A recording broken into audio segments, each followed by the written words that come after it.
Welcome everyone. I'd like to show you an incredibly useful feature of Canvas that allows you to redirect students to a website that you frequently use. You can see that I'm in my demo course and I've navigated the settings using the settings option in the course navigation. From there, I'm going to select apps. And once I have entered the apps area, I'm going to click right here in this box and I'm going to type redirect, and the redirect tool will come up.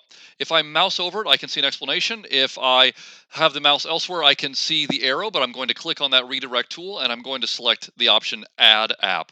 What the redirect tool does is it adds an option in the course navigation to redirect students to a certain website. So let's say that you are constantly using Google Earth or you are constantly using the Encyclopedia Britannica.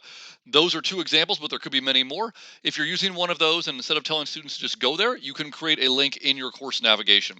So I'm going to use Google Earth as an example, but you can use any website that you use frequently. So right here in this box where it says name, instead of calling it the redirect tool, I'm going to call it Google Earth.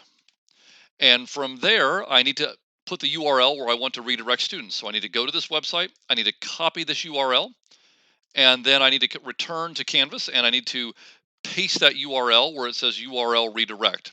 And then I need to make sure that I select show in course navigation, this option right here, show in course navigation. Once I've clicked that, I'm then going to select add app. And I may have to hit refresh in order for that option to show, but now notice Google Earth does show in the course navigation right here. So if I go to the homepage for this course and I go into student view, I can see what students are going to see. They would see the ability to access modules and they would also see Google Earth. So if I click on Google Earth, students are then going to have the option to open Google Earth in a new tab. This is an incredibly useful feature that I think is underutilized, and I hope that it is one that will be beneficial for you and for your students. If you have any questions, please let me know.